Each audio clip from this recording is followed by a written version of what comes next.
Good evening, everyone. Have we got any Reading fans in tonight? Oh, that's good.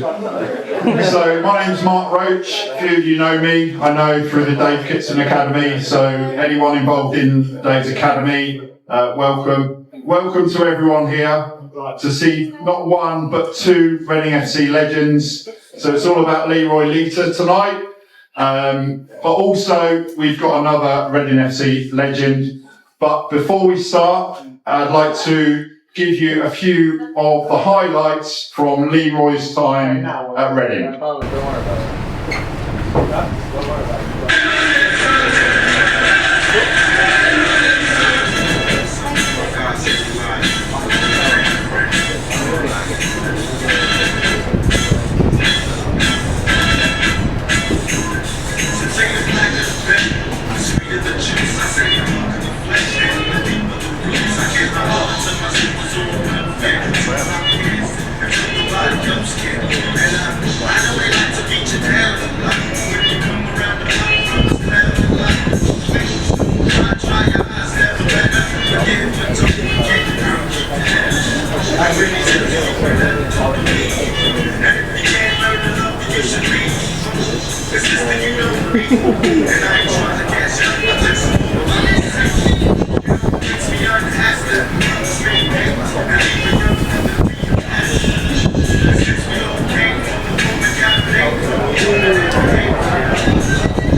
So as I said, we've got two Reading FC goal-scoring legends tonight.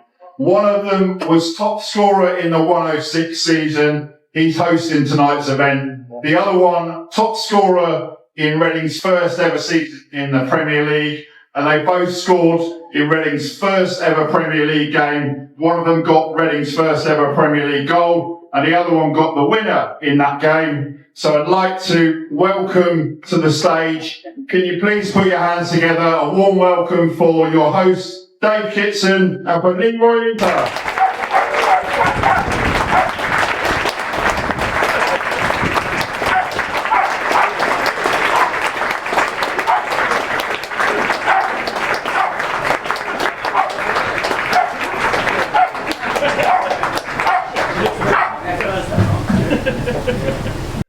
Shut up, Mark.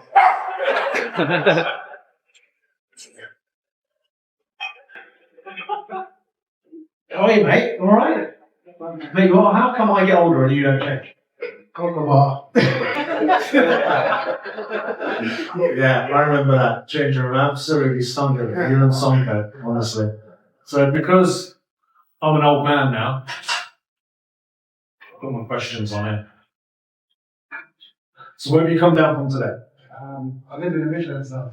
What are you doing up there? What's going on? Family life, working out there for Villa. So, what are you doing with Villa? Tell us what you're doing. Started with the academy. Yeah? As a big man, yeah. What's he saying? He feels about Does he? Yeah. It's about very serious, professional. So Yeah. into it. Yeah, mate, that's it. Just honestly, it's like Gareth Southgate. You stay in the halls long enough, you end up getting the big seat. It's as simple as that. That's what I've learned. No way to go. So, no way. So, mate, tell us, let's go right back to the beginning. Born in DRC, just tell us from like the journey from there to Bristol City. How does that work? Just go through that process. Came over. I lived in Belgium first before I came over there.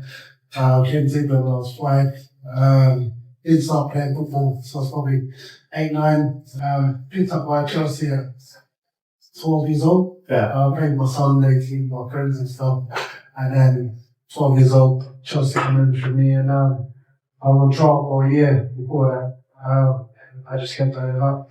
They didn't tell me, what, so I just kept turning up, and eventually they signed me. Was there till I was 16, got released, and before scholar, YTS my day, cried for a week, made some calls, called Reading by the way, Called him up for a trial when I was 16 and You're doing this yourself? Calling it yourself? yeah. Really? Internet was in then, so got all the numbers, ran Reading Academy, and they said they already sorted all their players. So Bristol picked up the phone and went down and, had a try this game at half time, so 5, and it's on. Oh, who were you playing? That blind thing? I didn't care. I really didn't care. So it was just a chance for me. Came on half time, scored, manager, chairman, and a couple of directors were watching it, told the academy to sign. Was it? They were all watching. Who was the manager? Who was your manager at the time? Danny Wilson. Danny Wilson was still there, was he? Yeah, he was still there. Yeah, Danny Wilson was really good for me. Yeah. So he was my God. Where time goes, honestly, because he was my manager. You asked him in my career. You two definitely didn't get on. He was all right. He just had a You real. didn't get on. I know both characters. You didn't get on. Yeah. Well, he might have been. We both might have been mellowing by that point, but he was like he had a real. We still take piss out to this day. It's the only word he ever said was paramount. See? Yeah. Yeah. With your mate Tony McMahon. Yeah. Yeah, exactly. We might talk about him in a bit. Nicest guy in football, funniest guy in football, and absolutely fucking Middleton. But yeah.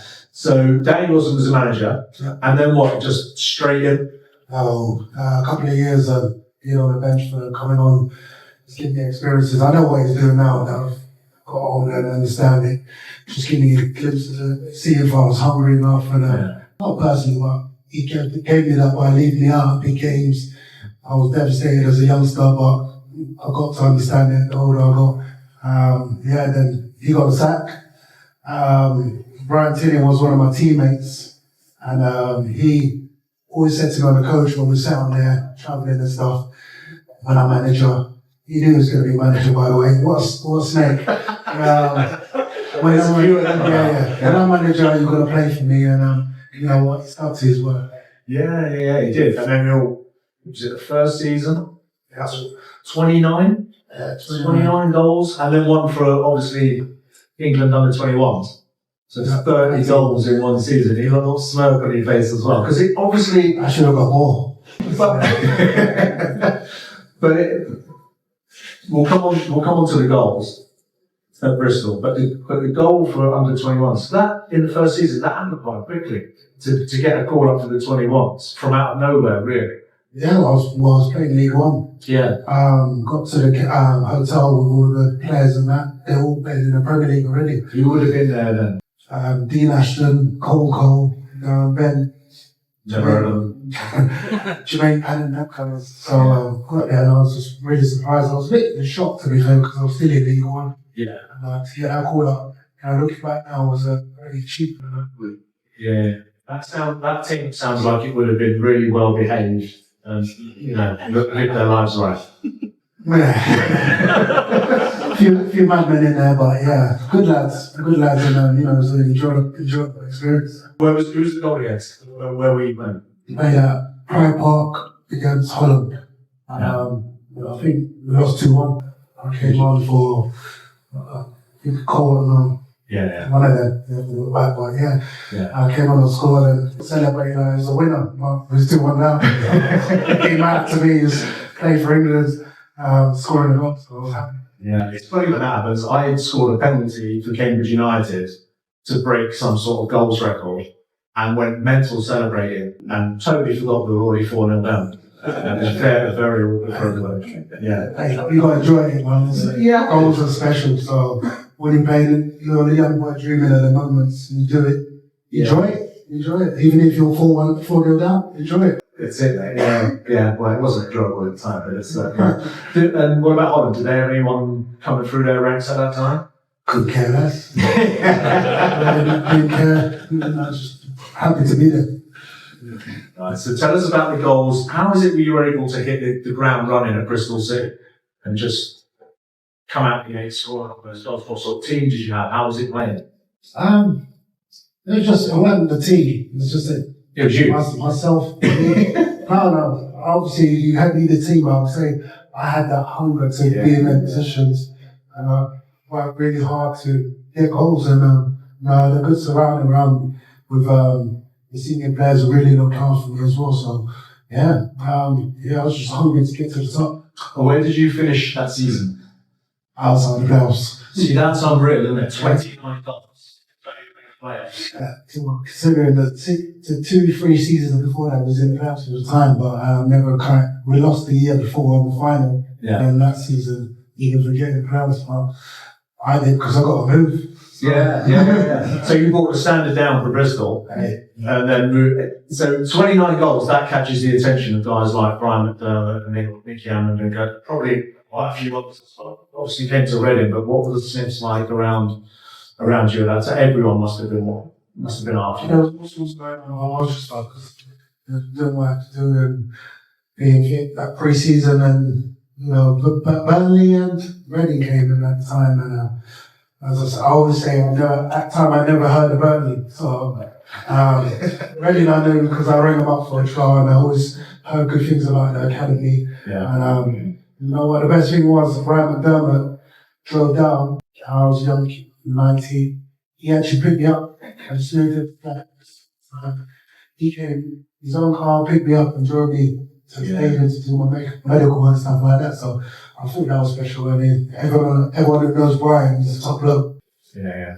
And that's the difference as well. I did a talk down here last Sunday, and I said pretty much the same thing to you. Like when Shane Long and Doyley came over, he looked after them. I think Shane stayed at his house for a while. When I came down, similar to you with Burnley, I didn't know what hell Reading was. Like, and I didn't have. I've got 4 years on you, so you didn't have. I didn't have 5. And he's sat down. Happy birthday, by the way. Happy birthday. Thank you. Cheers. 30 today. So. But Brian's that guy, and I think that's that little personal touch that Reading did so well. Yeah, the academy was good, but those guys like the Bryans and Nick Hammonds would go out of their way to go and watch the player and actually talk to them and find out about their personalities. And later on, when we sort of became that team, for me, it was no coincidence. That team was all of the same personalities. It largely got on with each other, young, hungry. Is that how you found it as well? Yeah, definitely. Looking around, good characters, really good characters.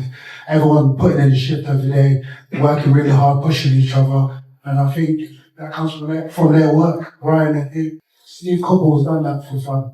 Yeah. For his whole career. Yeah. Always brought in the players that no one's not too sure about, but he knows the characters and knows we can get the best out of you.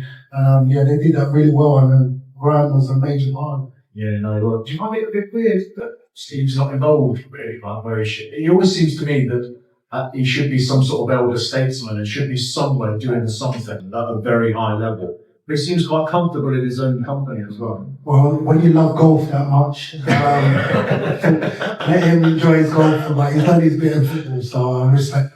Yeah. Some of his outfits are absolutely horrendous, by the way. So you signed for Reading, and then you're stopping in the hotel. Yeah.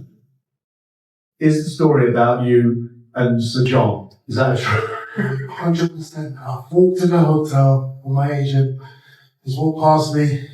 Didn't know what I looked like, nothing. And my agent, I thought, let me go. I know you started John now, but it's John and JC back then. He went, John and JC, this is Leroy, by the way. He went, oh yeah. The player, you just paid £1 million out of your pocket. I was just thinking, really? Like, Cilla Black was there. So, honestly, I couldn't believe it. So. Is your Cilla Black story the same as mine? Which one? In the change room? In Arsenal. Yeah. Arsenal away, yeah. Go on, how do you remember it? I told it last week. How do you remember it? I remember you, Harps, I was getting changed. Anyone who knows, I used to take my willy to one side. Sorry for it. So did I. And I turned around. I used to turn around and then see the blacks just there, and I was just like, I looked at the lads and I thought, what is going on? And used to bring all these celebrity mates and that. Yeah, so I remember that. I just couldn't believe it. Cilla Black in the change room, bollock naked. Fantastic. Turning round, start bollock naked, but of course Cilla and I share a gene. So she obviously. Well, I just remember thinking, this couldn't have been the week where you bring Kate Winslet. Yeah, before that, she used to always be in the stand-up. She never came down, did she? Did she give you a little? No, she used to be in the stand-up. She was, yeah, they were all up there, weren't they? She never came in the change room. See that black kid? Yeah, no, she to be, yeah, left her past one. Bless her, loves her. Yeah. So, first season in the Premier League, how did you feel? Because obviously it was the first season for like most of us, really. How did you feel going into it? Like, I was a bit. I was confident but nervous, obviously. Yeah. To be fair, with the group we had, I knew we'd do something, but what we did was unbelievable. Yeah. Going in, looking around the change room, I didn't get with everybody, but I knew I had a good team around behind me, then people that are really willing to fight for the team and, you know, get success. And yeah, that was really important for me because I was all hungry. That was so good. And the blend we had, and it worked out really well because the manager was quite fair. He'd always leave the team that wins. Don't change unless there's injuries and suspensions. And they were injured quite a lot, so they kept changing them, which worked out for the team because I think four strikers going to double figures. Yeah, I think so, yeah. And that's unheard of nowadays, so Yeah. that was really important. And we had a good spirit around us, good characters, as I said, really enjoyable staff. Apart from Kevin Dillon, we got with him. The rest of the staff were really brilliant, and it was just, you know, it was united and it felt good. Yeah. All right, so I'll circle back. I was going to say the 160 games, obviously it's a large part of our, not just our football careers, but our lives, but we'll circle back to it now. But going into that season, obviously, we had the Swedish tour, which was good. And I was going to say scored a lot of goals. But we I think Steve used to like going there, and it was out of the way. The media didn't follow us. It was, it was all sort of, no razzmatazz or anything like that. But you'd end up walloping teams kind of 15-0, and it wasn't, to me, it wasn't ever that much fun. Yeah, it was a bit false, wasn't it? Yeah. The games we played, I remember playing in like a few houses. Yeah. I'm like, we're getting ready for the championship here. This one step above and we're playing this lot. They're all just coming out of their houses. They were literal word. Yeah. And then I remember City said something. Said, this is an operation and just relax, boys. Get you back into it. So he knew what he was doing. It was a good environment though, wasn't it? Yeah. And a nice house, wasn't it? It was very, Yeah, it was good. very nice, yeah. Anyway, so going into the first game, I think it was sold out, which for a championship was, I don't know why it was sold out, because when I got there, it was, maybe it was you, but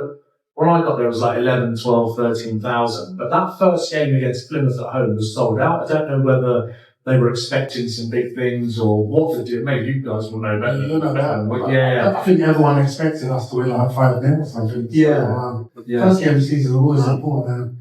We got a big shot that day, didn't we? Yeah, we did. There was, Did you get injured? I got injured in Sweden. Okay. And then, so I was on the bench, but you scored. Yeah.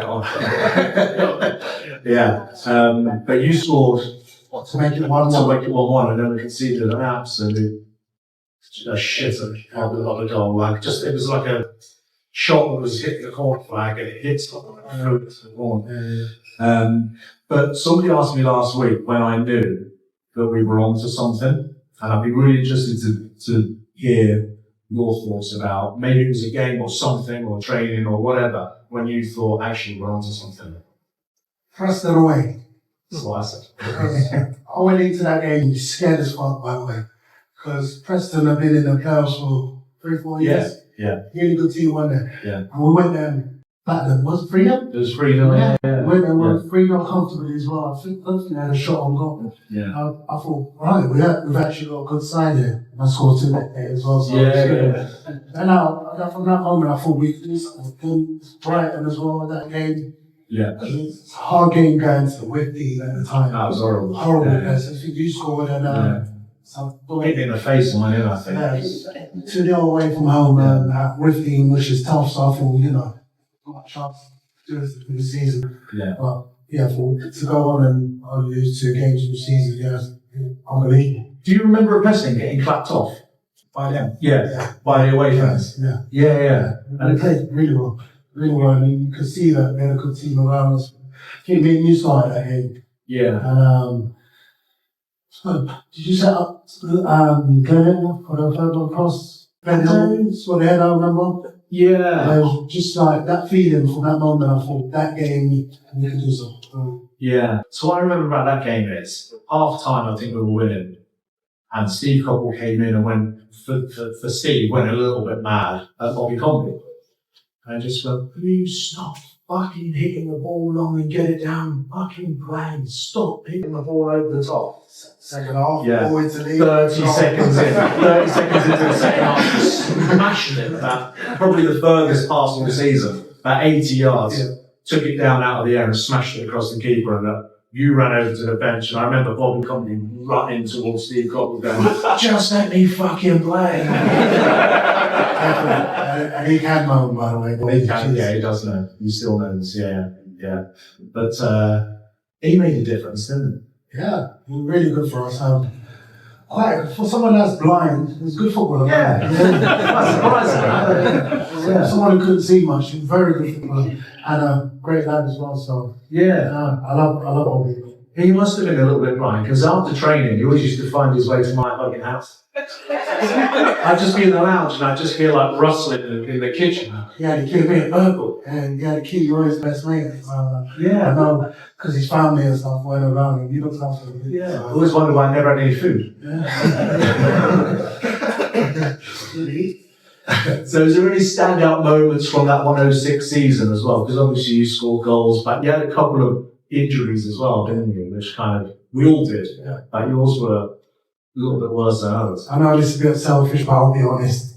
When we beat Millwall 5-0, was it 5-0 at home? Yeah, it's like I didn't score that game, I was fuming. yeah. I went home, I didn't do nothing. I was fuming. We just won 5-0 and got 3 points. I didn't score. I couldn't believe it. I said, this is never going to happen to me again. I played the team. We win 5-0, I didn't get one. Yeah, that's, as I said, I was happy in the end for the team because we know we get this. Yeah. But I think that's sort of indicative of how that team was, given the fact that we had Even Murty. even, well, let's not swear. But he obviously robbed me of a penalty, but he still scores good penalties, to be fair, so that was a good separation. But during that season, the 5-0 I remember, because Bobby, I think, scored in that goal. He sort of ran from the halfway line. I swear that's a thing. Yeah, they used to piss me off as well, because I think at the end we beat Derby 5-0. Yeah. And I don't know whether you scored. I didn't score in that game. I was Derby, I was in And I had exactly the same right to watch Norman Doyle score. They're just so annoying. I think I was important. We pushed each other. Yeah. Even in training little competitions we had, it was really good because we were always pushing each other. Really, once you get a team, you score, the team wins, you stayed, and you didn't complain. Did you? No one was gaffer's office. I think you did a couple of times, but no, it was really good. Well, I was the best player. That's what you have to. Not the best player. No, it is because you get, as a striker, you start getting a bit paranoid, right? And Steve's mantra was possession's 9/10 of the law, which means if you played and you won, you kept the shirt. It didn't matter what happened. It didn't matter if you hadn't scored, if you won 5-0, you played the next game. So you ended up getting a bit nervous. Like, am I going to get back into this team again? Yeah. I think that's important for any team that's going to have success. You have to have players that want to be in that team and working hard and doing all the things for the team to get results. So, it's really important for us, and we had that in abundance. With the wingers, I'm always at pains to talk about good wingers that I've played with, And for me, Glenn Little, I'm not going to tell him this next week, but I don't know, might as well do it now. But Glenn Little, for me, is not just one of the best wingers, but one of the best footballers I've ever played with. unreal, because you look at him, you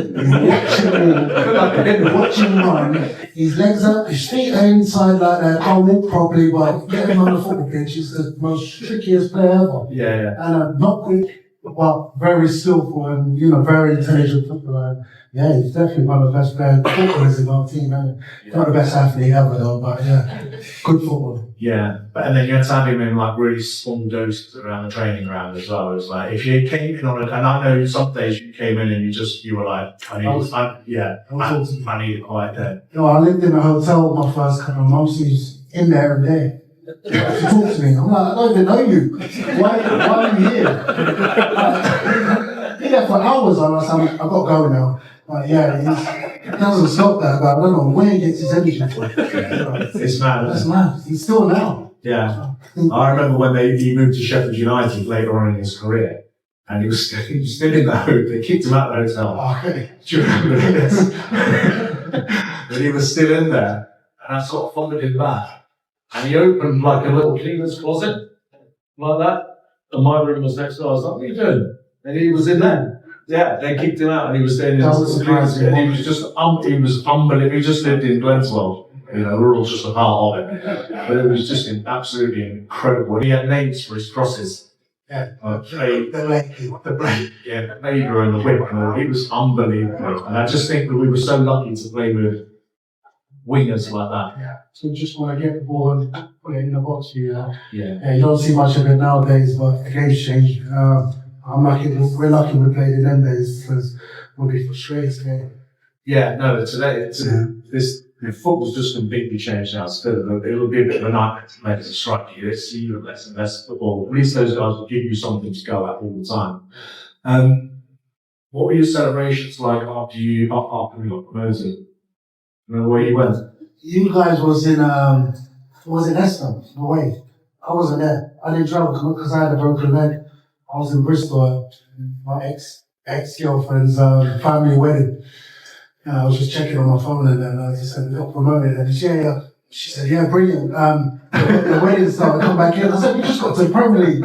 Yeah, whatever, sort that out after. Yeah. Cheers. That was my memory of that day. Obviously, you all met up after you had our celebrations. Yeah. I remember the bus.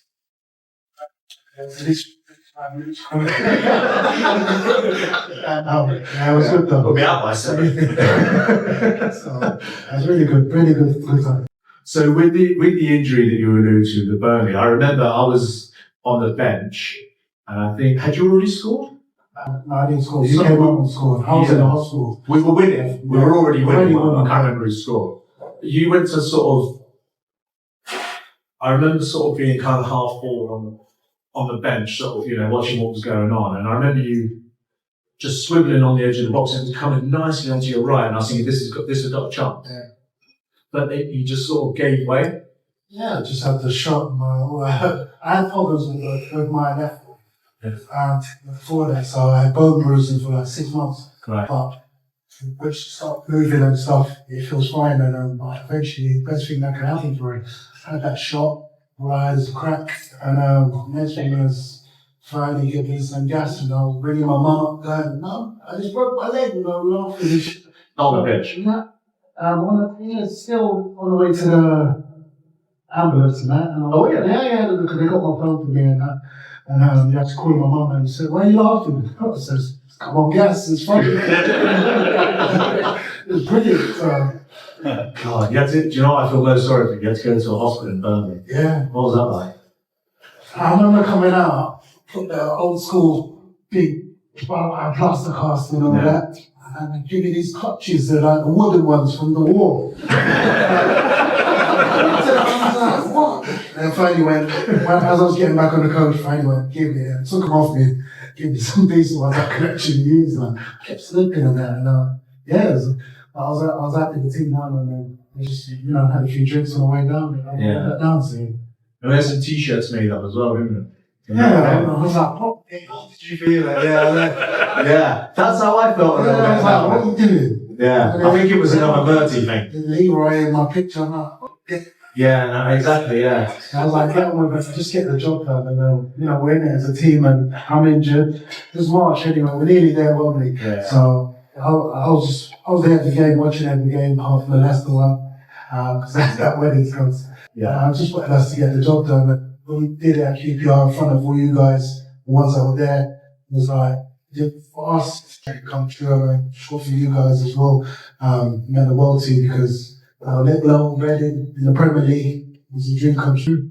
Yeah. I remember like after the QPR game that we won, and we went up into the director's box and out onto the balcony. And I remember feeling, you were obviously there as well, I remember you suited and booted. But I remember like feeling a bit awkward. It was like no one knew what to do. And it was really typical of Reading, like someone found a couple of bottles of carver or something, they would away from them over 25,000 people. And it was all a little bit awkward, wasn't it? But now I look back, I think it's so Reading. Yeah. I enjoyed it. I was up there having a few drinks anyway, so I couldn't play. So I was up there having a few drinks, and then when the lads came up, it was just nice. And seeing all the fans on the pitch, it was brilliant. So I just enjoyed it, I really did. You just got that vision of you sat down half smiling. Lads, how'd you get on? No, I watched the game. He was like, I think they put us in one of the boxes, and I couldn't get about too much. Yeah. So it was one of the boxes, having some drinks with friends and fun. Yeah. Yeah. So fast forward, first game of the season, Middlesbrough at home, Premier League, opening day, sold out, and we go 2-0 down. Yeah. What were you thinking then? Thinking, oh no. You got Mark Viduka as a quality striker, and I'm just thinking they can make this a very bad day for us. But fair play to the spirit of the team, show it again.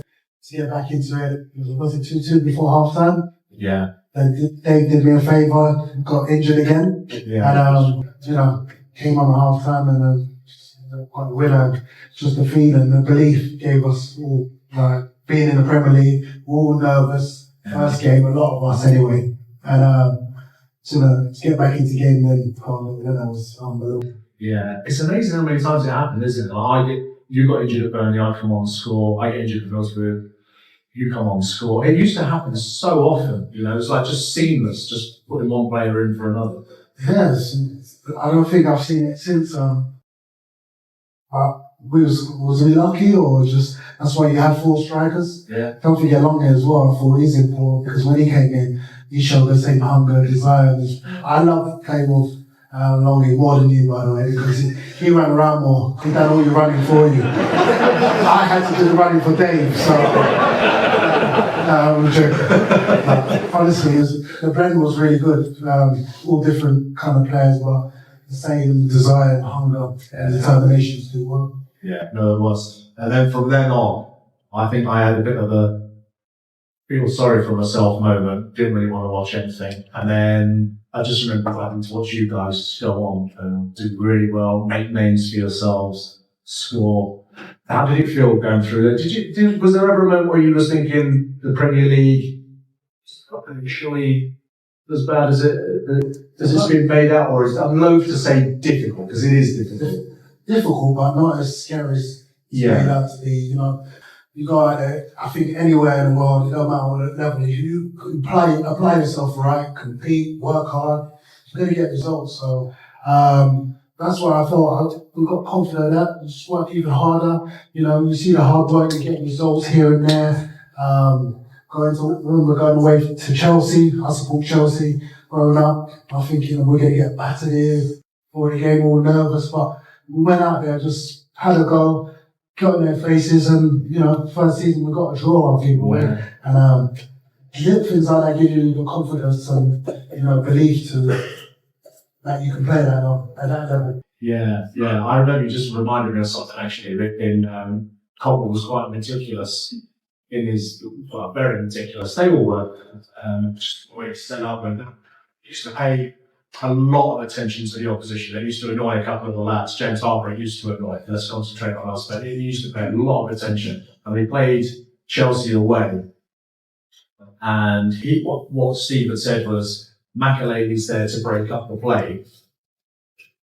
but then he doesn't, just keeps it simple. So we won't mark him. We'll just let him have it. Just let Makelele have it. Don't even go anywhere near him. We'll mark all the players who can hurt us. We kicked off. Makelele dribbled it right through our, remember, dribbled it right through our team and hit the post. And we just turned around and looked at Steve and went, someone fucking mark him! That used to happen quite a lot. Yeah, definitely. Yeah, you focus on like droppers and the young guys. Yeah. You've got to stop them, and then he did that. Yeah, I remember that. When he's playing for Real Madrid, he might be alright on that. He might be able to strike a ball, so probably close him down next time. So yeah, he's really good. And he stopped that after that. He focused on us a lot. The second season, I think he might have got more defensive than that. But yeah, I think he's really good for good with us part in that game. Yeah. And you scored, I think, a bit in a row. Chelsea, United, and City.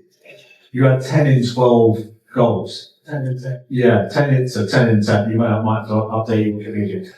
So 10 in 10. And you must have been thinking, like, got to get a sniff here and call up. I don't remember the strikers at England being that, like, it wasn't, there was a couple of good ones, but it wasn't the depth. You upset Mooney and whatever, but the depth wasn't over. Because you had the phone. Yeah, but it was all much of a muchness. I was like, it was always set at that stage. The senior squad anyway, it was always set. My target was to get into the 21's Euro squad at that point. yeah, Because I was like, if you do well there, then we can talk about or think about the next level there.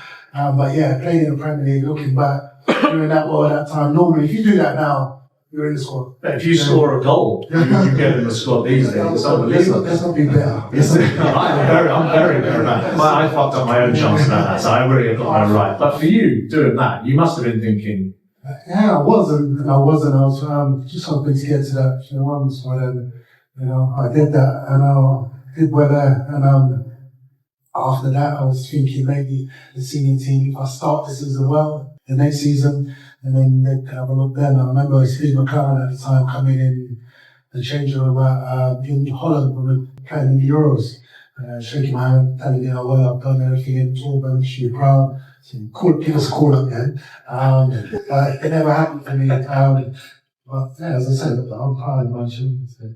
yeah, no, you should be, absolutely. And everybody should be who was part of that Reading squad, because it's just an extraordinary thing Reading hopefully one day will get back to the Premier League, but it won't happen in that way. You never know, but yeah, it's going to be tough to do it like that. Every time a championship team goes on a little run now, I'm like, come on, lose, man, lose. I've checked, Leicester lost 4 games, so they're not going to catch us. They're going to lose a few more. Do you think Leicester will? I think they'll. I said last week I think they'll do it. If they lose 3 more games, they won't. So it's a long season, and still halfway to go. Yeah. Lost 3 or 4 already. So. But do you think the Championship? I know it's hard to compare, but when I looked at it when we played, I think everyone was not outstanding like Leicester and Southampton, or indeed us back then. But you had your Norwiches and your Leeds, like everyone was really steady. And now I think there's some real shit in it. The shit in every league, but yeah, I think the Championship, you played in all 4 as well. I find the Championship was the hardest league. Yeah. Because Tuesday, Saturday, a lot of times you got to do it. It's so tested mentally as well, and physically tiring. Premier League, you can go 9 days sometimes, or 90 days, you can get fresh, and if you need a rest, manager will give you a few days off to recover. But yeah, I always say the Championship's the toughest league, but we all know the Premier League is where everyone wants to be. Yeah, definitely. And also, I didn't know it was going to be on here today, the Man City game. I don't look back very much at pictures and whatnot, some of that kind of stuff, but there's one picture, whenever I see it, it always makes me smile. And I honestly didn't know it was going to be on there because I didn't even put this together. But it's that one of me, you and Harps that you had together after you scored that goal. And I just think I look at it and there's 3 young lads there, world in front of them, doing what they were born to do. Above all, really happy. Yeah, it just it just makes me smile every time I see it. Yeah, definitely. It's one of my favourite pictures because I remember Harps you came on that game. I remember you went in tackling Didi Haman. Yeah, it went back to half and he rolled it forward. Yeah. That showed everything. There's a centre forward for you, tackling the midfielder, winning the ball back for a midfielder who should be doing the tackling. And he played it forward and, was scored. And he just, that was a really, really good day for us because I thought everyone expected us to lose there. By the way, we had a goal now begging. You had a goal. You should have had a hat trick. Still we, though. Yeah. I remember. Yeah, but none of mine are we. everyone done us. And we went up there to beat them twice that year. Yeah. Beat one man away, and they started spending their money. Where are they now? Yeah, where are they now, eh? So it was really good. Yeah, that picture's a special one as well. Yeah. Harps was in my ear, chatting away as usual. So. Did you grab your balls? Every time I scored, you used to grab my balls. Because them two had that little thing. I didn't even play that game. Yeah. I don't play Strange anymore. cat. Yeah. But I didn't mind it.